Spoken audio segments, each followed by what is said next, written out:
윤석열 정부의 노동시간 개편에 대한 논란이 뜨거운데요.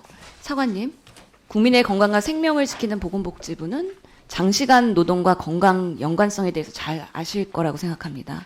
주당 40시간 근무에 비해서 50시간, 60시간 이렇게 노동시간이 늘어나면 건강에 어떤 영향이 있는지 아시는지요? 알고 있습니다. 예, 말씀해 보시죠.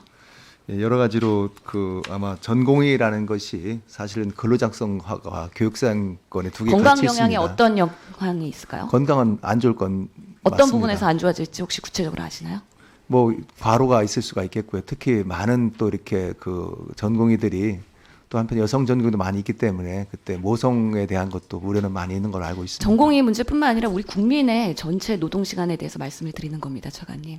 한국인 대상 연구인데요. PPT 보시면 주당 근무시간이 10시간 늘어날 때마다 심근경색은 4배, 우울과 자살 충동도 5배까지 증가하는 걸로 이미 근거가 있습니다. 불규칙한 노동도 마찬가지거든요. 주말 근무가 증가할수록 근로자의 우울과 불안이 2.4배, 전신 피로와 불면, 수면장애 등 2배로 올라가는 등 이미 의학적으로는 많은 근거가 있기 때문에 우리 국민의 노동시간은 주당 40시간 그리고 최장 52시간 상한이 있는 것입니다. 그렇기 때문에 올바른 방향으로의 윤석열 정부의 개편 논의가 필요하다고 보는데요. 국민 건강의 측면에서 보건복지부는 법정 노동시간 40시간 개편에 대해서 어떤 입장이세요? 저희도 기본적으로 노동부와 같은 입장을 가지고 있습니다. 그러면 60시간, 69시간 이런 부분에 대해서도 복지부는 긍정적이라는 말씀이신가요? 그것은 기본적으로 노동시간에 대해서는 저희가 답변 드릴 사항이 아니고요. 지금 의원님께 말씀 주셨던 이 전공의에 대해서는 저희도 원래 전공의법에 된 대로 지금 하고 있는 저는 아직 상태입니다. 전공에 대해서 언급 안 하셨는데 계속 전공의만 말씀하셔서 우리 국민의 노동시간에 대해서 말씀드리는 겁니다. 차관님. 국민의 노동시간에 대해서 지금 노동부에서 논의를 하고 있는 걸로 저희는 알고 있습니다. 복지부 입장에서는 국민의 건강 영향에 근거가 충분한 만큼 주당 40시간, 52시간 개편에 대해서는 이 건강 측면에서의 목소리를 내주셔야 된다는 당부를 드리고요. 특히 흉부외과 전문의는 주당 102시간 근무를 하고 있어요. 차관님 보실 때는 적절한 전공의의 주당 근무 시간 몇 시간으로 보십니까? 원래 법적으로 80시간 되어 있고 8시간 추가해서 88시간이 맥시멈이 되어 있습니다. 법적인 거는 말고요. 적절한 시간은 몇 시간이라고 판단하고 계세요?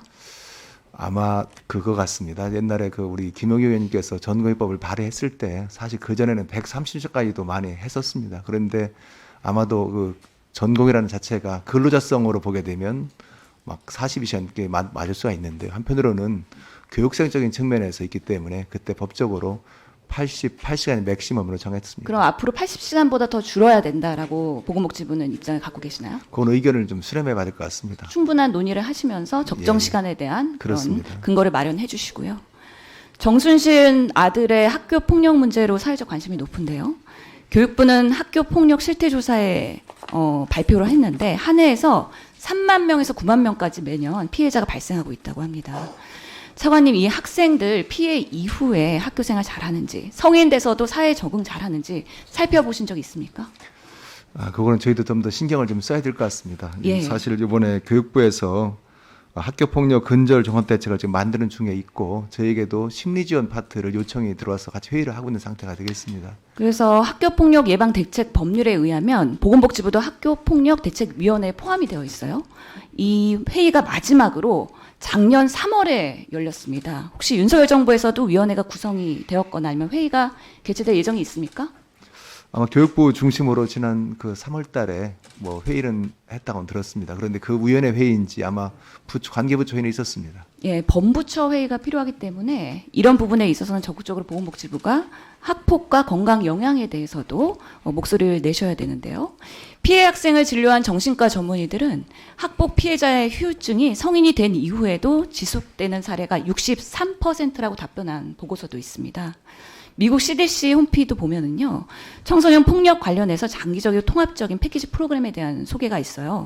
피해 청소년들을 대상으로 학교 기반의 멘토링 프로그램, 지역사회 보호 기전, 그리고 병원 커뮤니티 파트너십, 이런 장기적인 의료와 심리 프로그램까지 지원을 하고 있습니다. 이런 면에서 우리나라의 질병관리본부도 역할을 해야 된다라고 생각을 하는데요. 보건복지부와 같이 협심해야 될 것 같고요. 지영미 청장님, 이제 우리나라도 이런 체계적이고 평생 지원 장기 프로그램에 대한 좀 역할을 질병관리청과 정부가 해야 되지 않나 싶은데 말씀 주시죠. 네, 저희 또 외국 사례를 보면서 복지부와 함께 질병청의 역할을 좀 잘 살펴서 추진해 보도록 하겠습니다. 네.